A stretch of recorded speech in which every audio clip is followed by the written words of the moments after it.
أعوذ بالله من الشيطان الرجيم بسم الله الرحمن الرحيم الحمد لله رب العالمين والصلاة والسلام على سيد الأنبياء والمرسلين وعلى آله الطيبين الطاهرين رب زدني علما رب اشرح لي صدري ويسر لي أمري واحلل عقدة من لساني يفقهوا قولي استغفر اللہ ربی واتوب الیہ لا حول ولا قوة الا باللہ العلی العظیم اما بعد فقد قال الامام عسکری علیہ السلام اما الحوادث الواقعہ فارجعوا فيها الى رواة احادیثنا فانہم حجتی علیکم وانا حجت اللہ۔ فقہ کے موضوع کے اعتبار سے آج ہم بات کرنا چاہتے ہیں فقہ کی اہمیت، اور سب سے پہلا مسئلہ فقہی مسئلہ تقلید کا مسئلہ ہے۔ امام باقر علیہ السلام فرماتے ہیں تفقہوا فی الحلال والحرام وإلا انتم اعراب، کہ حلال اور حرام کو سمجھو ورنہ آپ بد تہذیب ہو، بدو ہو، ان ایجوکیٹڈ ہو۔ یعنی امام باقر علیہ السلام نے اپنے اس فرمان مبارک میں ایک بات 1400 سال پہلے ہی کلیئر کر دی کہ دوسری دنیاوی تعلیم کو حاصل کرنا، چاہے وہ میڈیکل کی تعلیم ہے، چاہے سائنس کی تعلیم ہے، کوئی بھی شعبہ ہے، اس کا حرج نہیں ہے، لیکن جس تعلیم کے بغیر انسان مہذب نہیں ہو سکتا، انسان کمال کی طرف نہیں بڑھ سکتا، وہ دین محمد و آل محمد کی سمجھ بوجھ ہے۔ اس لیے فرمایا کہ جو بندہ دین محمد و آل محمد میں حلال اور حرام کو سمجھتا ہے وہ سلجھاؤ انسان ہے، عقل مند انسان ہے، وہ پڑھا لکھا انسان ہے، وہ مہذب انسان ہے، اور اس پہ طبعاً عمل بھی کرتا ہو حلال و حرام کے مطابق۔ اور اگر یہ چیز نہیں ہے، حلال و حرام سمجھتے نہیں اپنی لائف میں اور اس پہ عمل پیرا بھی نہیں ہے، تو ایسا انسان چاہے جتنی ڈگریز رکھتا ہو وہ امام باقر علیہ السلام کی نگاہ میں غیر مہذب ہے۔ تو آج ہم فقہی مسائل میں سے پہلا مسئلہ تقلید کا ہے، جیسے کہ علماء کی توضیح المسائل، مختصر الاحکام، مختلف کتابوں کے اندر یہ مسئلہ ذکر کیا جاتا ہے۔ تقلید کے اعتبار سے اگر ہم بات کریں تو ایک دین میں اصول دین ہے اور دوسرا فروع دین ہے۔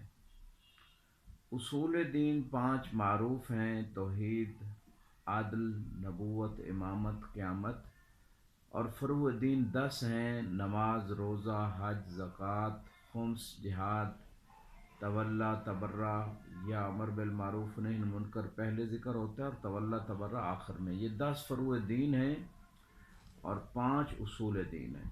اصول دین میں تقلید جائز نہیں ہے، جیسے کہ اغلب علماء بلکہ جمیع العلماء قرآن کی آیات کی روشنی میں اس بات پہ متفق ہیں، الا وہ ضعیف العقل لوگ کہ جو دلیلوں کو سمجھ ہی نہیں سکتے، ان کے لیے بعض چیزوں میں تقلید بعض علماء نے جائز قرار دی، ورنہ سب عاقل بالغ لوگوں پہ یہ واجب ہے کہ وہ دین حنیف کو، اصول دین کو کم از کم 1 یا 2 عقلی اور قرآنی یا روایت کی روشنی میں کوئی نہ کوئی ایک دلیل کم از کم انسان کے پاس ہو، ورنہ انسان گناہ گار ہے۔ انشاءاللہ عقائد کی بحث میں ہم کم از کم چند ایک ادلہ ہر اصل من اصول دین پہ ذکر کریں گے۔ فروع دین میں تمام علماء کا، اس میں یعنی علماء امامیہ کی بات کر رہا ہوں، اور خصوصاً امام حسن عسکری علیہ السلام کے فرمان کی روشنی میں اور عقلی ادلہ کی روشنی میں کہ تقلید کو لازمی قرار دیا۔ تقلید عقلی حکم بھی ہے۔ تمام عقلاء جب بھی کوئی کسی شعبے میں، کسی فیلڈ میں، کسی جہت سے اگر وہ چاہتے ہیں کہ ان کی رہنمائی ہو، ان کو گائیڈ لائن دی جائے، تو وہ اس شعبے کے اسپیشلسٹ کی طرف رجوع کرتے ہیں۔ اس کی سب سے مشہور اور ابرز مثال جو ہے وہ ڈاکٹر کی دی جاتی ہے کہ اگر انسان مریض ہے تو مرض کے علاج اور تشخیص کے لیے اور پرہیز کو جاننے کے لیے اسپیشلسٹ ڈاکٹر، آج تو جو طب کے شعبے میں مختلف جہات اور اسپیشلائزیشن ہوئی ہے، چاہے وہ آنکھ کا سلسلہ ہو یا کان، گلا، جگر، ہارٹ، معدہ، گھٹنے، جو بھی انسان کے کڈنیز کے پرابلم ہیں، جس پارٹس آف باڈی میں مسئلہ ہو اس کا ایک الگ اسپیشلسٹ ڈاکٹر ملے گا۔ تو جب پارٹس آف باڈی کے اسپیشلسٹ ڈاکٹر الگ ہو چکے ہیں اور اسی اسپیشلسٹ کے پاس ہم جاتے ہیں، اور جانا چاہیے کہ جو اس شعبے کا، اس پارٹ کا اسپیشلسٹ ہے، جتنا اس کا ایکسپیرینس اور اس کا علم زیادہ ہوگا اتنا وہ زیادہ ماہر ہوگا۔ تو جب یہ دنیاوی زندگی میں اسی طرح ہے تو جو دین کا مسئلہ ہے اس میں بھی اسپیشلسٹ کے پاس ہی جانا چاہیے، اسی سے مسئلہ پوچھنا چاہیے، اسی کی کتاب سے معلوم کرنا چاہیے۔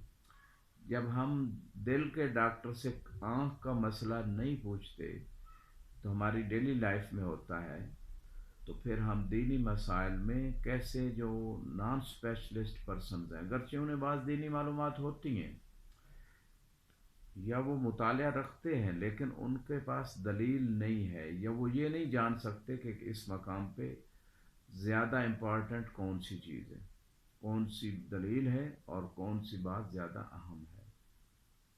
لہٰذا تقلید جو ہے وہ فروع دین میں ہے اور ایک نیچرل بات ہے۔ اگر ایک انسان نے بلڈنگ بنوانی ہے تو وہ انجینئر سے نقشہ بنوائے گا یا کسی مستری سے رابطہ کرے گا جو اس بات کو اچھے طریقے سے جانتا ہو، پریکٹیکلی اس پہ عمل پیرا بھی ہو۔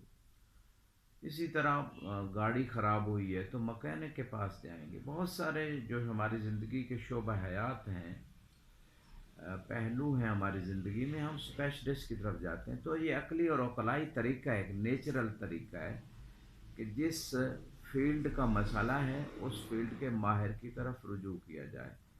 تو علماء کی طرف جو فقہا ہیں ان کی طرف رجوع کرنا عقلائی بات ہے، عقلی بات ہے۔ دوسرا، امام حسن عسکری علیہ السلام کا فرمان احتجاج طبرسی کتاب میں موجود ہے، من کان من الفقہاء سائنا لنفسہ حافظا لدینہ مخالفا لہواہ مطیعا لامر مولاہ فللعوام یقلدوہ، کہ جو بھی فقہا میں سے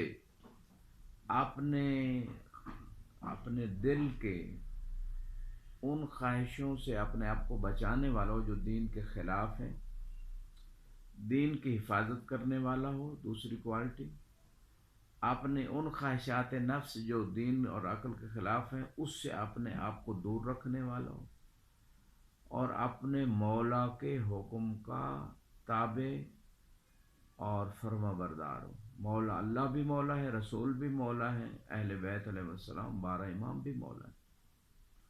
لہذا جس شخص کے پاس یہ 4 کوالٹیز ہوں، فللعوام ان یقلدوہ، جو بھی فقیہ یہ 4 خوبیاں رکھتا ہے، عوام پہ امام واجب قرار دیں کہ اس کی تقلید کریں۔ اب تقلید کا معنی کیا ہے؟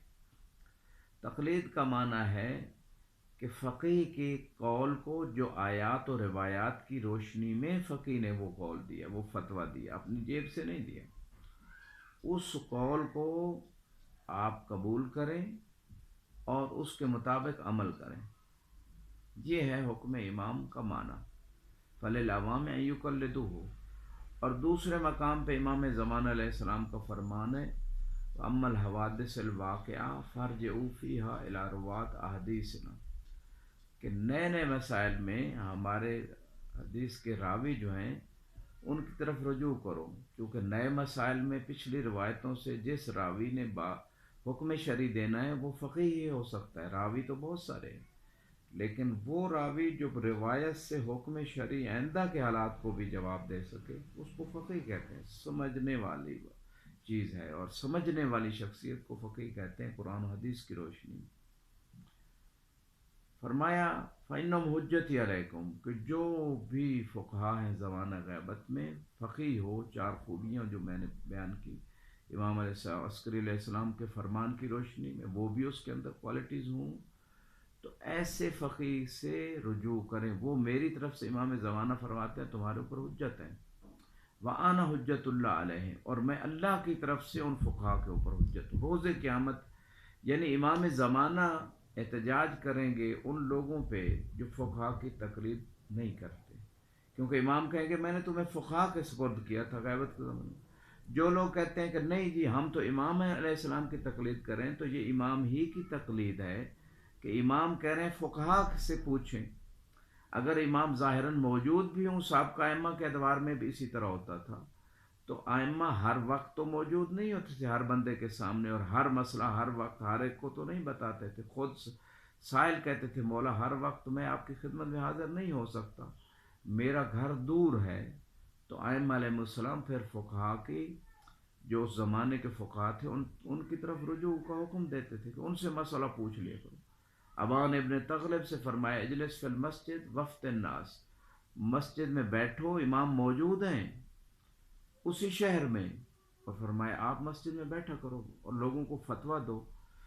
ان احب ان ارا فی شیعتی مثلک، میں اس بات کو پسند کرتا ہوں کہ میرے شیعوں میں آپ جیسے لوگ موجود ہوں، ابان جیسے جو لوگوں کو آیات و روایات کی روشنی میں حکم شرعی بتا سکے.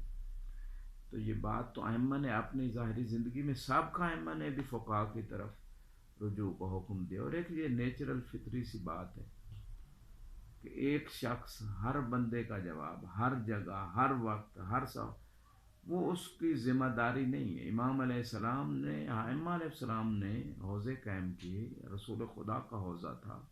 اس مدرسہ دینیہ میں جو مسجد نبوی میں قائم تھا بہت سارے فقہا پیدا ہوئے. وہ لوگوں کو اور مختلف علاقوں میں ائمہ بھیجتے تھے فقہا کو تربیت کر کے.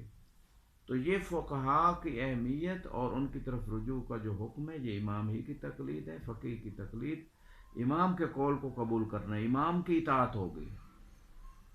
اور اس میں جو ہے نا جو بندہ تقلید نہیں کرتا زبان سے، وہ عملاً تقلید میں ہے. وہ کسی نہ کسی کتاب سے، کسی مولوی صاحب سے، کسی غیر فقیہ سے وہ مسئلہ پوچھ کے یا والدین سے سمجھ کے اپنے حساب سے عمل کر رہا ہوگا. وہ تقلید کر رہا ہے مختلف لوگوں کی اور مختلف لوگوں سے دین لے رہا ہے، لیکن کیا اس کی تقلید جو ہے وہ صحیح ہے یا غلط ہے؟ صحیح جس بندے سے لینا چاہیے، جس فقیہ سے دین لینا چاہیے اس سے لے رہا ہے تو پھر تو اس کا عمل یہ صحیح ہے. ورنہ اگر اس نے جو اعمال کی ہیں جس فقیہ کی تقلید ہونی چاہیے جس مسئلے میں، اس کے مطابق اگر اس نے عمل نہیں کیا اور اس کا عمل باطل نکلا، اور مجموعی طور پہ تمام فقہا کی رائے کو بھی اگر دیکھا جائے، کسی ایک فقیہ زمانہ جس کو واقعاً فقیہ کہا جا سکے اس کی عمل اس کے مطابق نہیں تھا، تو اس کا عمل اس کو دوبارہ اعادہ کرنا پڑے گا، وہ عمل صحیح نہیں ہے. آج تقلید کے موضوع پہ اتنی ہی بات کرتے ہیں. وآخر دعوانا الحمد للہ رب العالمین.